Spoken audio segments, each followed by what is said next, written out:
Todo tiene un génesis o un origen, pero quizás no tengas mucho conocimiento sobre el comienzo del enigmático cártel de Sinaloa, sobre la forma en cómo su líder supremo e invicto narcotraficante Mayo Zambada construyó su imperio organizado, pieza por pieza y ficha por ficha, y cómo ha logrado soportar los oponentes que han venido surgiendo con el paso de los años, buscando hacerse con el control de sus plazas. En esta entrega del Ojo Criminal, te hablaremos del impuesto de los narcos que fortalecieron la relación corrupta entre gobernantes y criminales.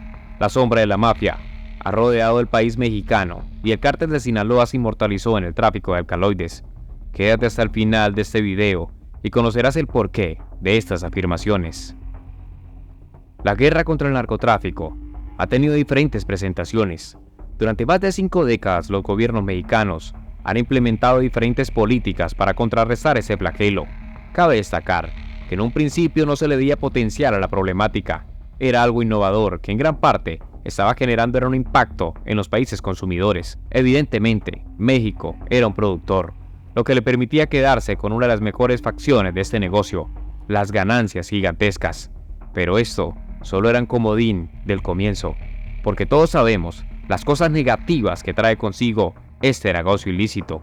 La primera ofensiva militar por parte del gobierno mexicano fue denominada la Operación Cóndor, contra unos agricultores de la sierra que no tenían orden ni organización.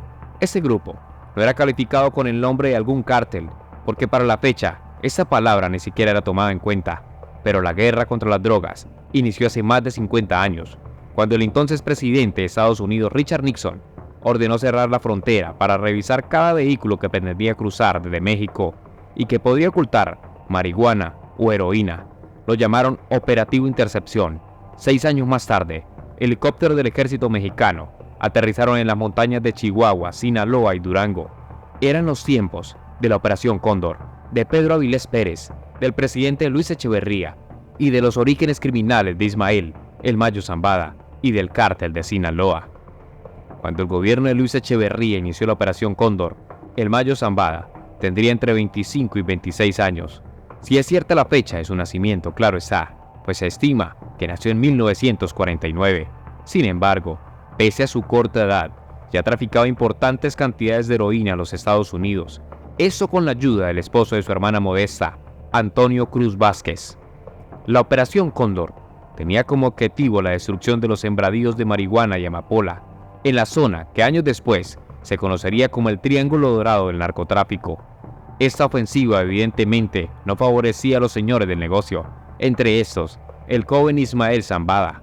En una organización improvisada, decidieron iniciar conversaciones como unos buenos negociantes para contrarrestar la estrategia del gobierno y voltarían rápidamente los papeles. La corrupción envolvió la estrategia del gobierno de Luis Echeverría y terminó creando los primeros pactos entre grupos criminales y autoridades, dando paso a la formación de los primeros cárteles de la droga.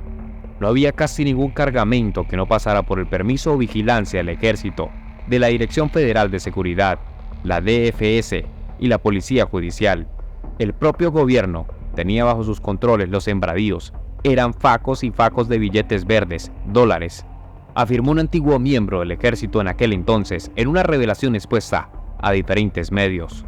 La Operación Cóndor se vendió como el inicio de la guerra contra las drogas. Sin embargo, en la autobiografía del comandante de la Policía Judicial Federal, Luis Huaracha López, se narra que Miguel Nazar, miembro de la Dirección Federal de Seguridad, y el comandante Rafael Chao López le insistieron para que se reunieran con 3 agricultores de la sierra: Pedro Avilés, el León de la Sierra; Eduardo Fernández Juárez, Don Lalo; y Ernesto Fonseca Carrillo, Don Neto. El narco se favoreció de la Operación Cóndor a cambio de un impuesto que cada sembrador de marihuana y amapola tenía que entregar al gobierno. Uno de los capos que acudía con religiosidad a entregar su impuesto a las oficinas del DFS en Culiacán, Sinaloa, era un joven de entre 25 y 30 años, caracterizado por un particular sombrero y porte de señor. Aunque muy joven, se le conocía con el nombre Ismael, el Mayo Zambada.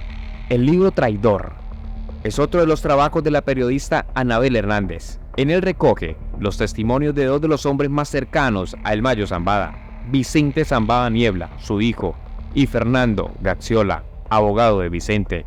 Entre sus páginas relata cómo inició la vida criminal del llamado el Señor del Sombrero y cómo dio origen al cártel de Sinaloa.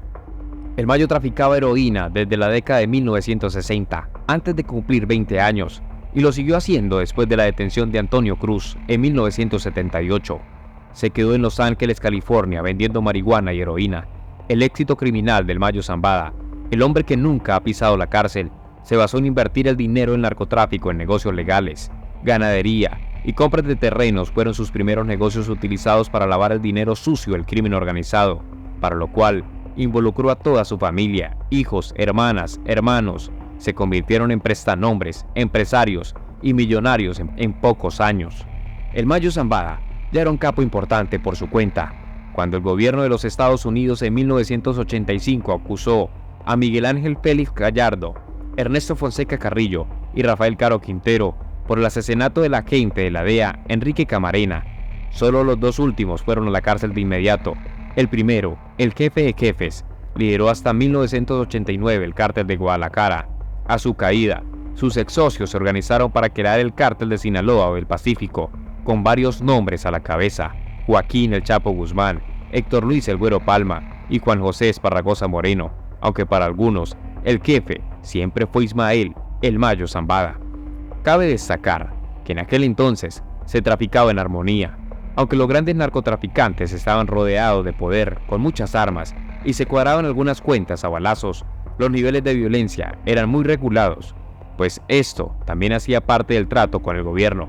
Mantener un equilibrio de las muertes violentas o masacres para no llamar tanto la atención de las autoridades internacionales, lo que suponía que era un negocio redondo, porque cada parte implicada recibía su porción de dinero, repartiendo las ganancias de manera equitativa.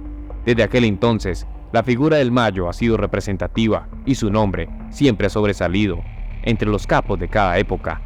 Ha sido un hombre sagaz porque en sus compañeros de origen han salido de circulación en el negocio. De hecho, algunos que surgieron bajo sus sombras ya dejaron este mundo, se encuentran purgando sus penas en diferentes prisiones, algunos en el mismísimo país mexicano y otros en los Estados Unidos. Desde aquella época, la metamorfosis del narcotráfico ha sido notoria, porque este fenómeno se ha hecho incontrolable para el gobierno, donde diversos grupos criminales han surgido con más sevicia y crueldad, descuartizando, decapitando, incinerando y asesinando públicamente a cualquier persona que sea de un bando contrario. El Mayo supo adaptarse a todos estos cambios y con su organización logró suprimir a diferentes cárteles, como el de Tijuana, comandado por los hermanos Arellano Félix, el del Golfo, con su brazo armado, de los Zetas, y a su vez fusionaron en una gran entidad a otros cárteles con el propósito de formar una relación similar a la que mantuvieron en sus principios cuando se inició la Operación Cóndor. Sin embargo, otro rival más voraz ocasionó muchos conflictos que nunca más permitieron crear esa sinergia entre los narcotraficantes. La piedra en el zapato fue el CJNG, porque este grupo liderado por el Mencho protagonizó muchas guerras contra el Señor del Sombrero, y evidentemente esto desataron niveles exagerados de crueldad, con las peores masacres que impartieron el horror en México. Pero al parecer, todo ha llegado a su fin, y el gran hombre y la mafia, invicto porque siempre supo ubicar las fichas del juego, nunca pisó una cárcel, y todo parece indicar que salió de circulación como consecuencia de una diabetes crónica. El Señor del Álamo supera los 75 años, y su enfermedad ha ido deteriorando poco a poco su estado físico. Su visión se ha perdido. El rendimiento para emprender caminatas o huidas por la sierra, lugar donde se esconde, ya no es lo mismo. Dejándolo en estado de sumisión y postrado en una cama, se asume que el gran narcotraficante cuenta con un equipo médico sofisticado que improvisadamente intenta cuidar de su salud, aún en estas condiciones de la clandestinidad. La mayoría de estos profesionales de la salud se encuentran por voluntad propia y otros están retenidos por la organización que protege los intereses del Señor del Sombrero. Esta información se encuentra resguardada por las autoridades competentes, pero las hipótesis que se refieren al estado de salud actual de Ismael Zambada han sido filtradas por un informante de la DEA. De hecho, algunos se atreven a afirmar que el Mayo ya dejó este mundo, dejando la silla vacía para el liderazgo absoluto del cártel de Sinaloa. Comparte tus opiniones en la caja de comentarios. Puedes darle like, suscribirte y activar la campana de notificaciones. Así no te perderás de los próximos videos. Nos vemos en el siguiente.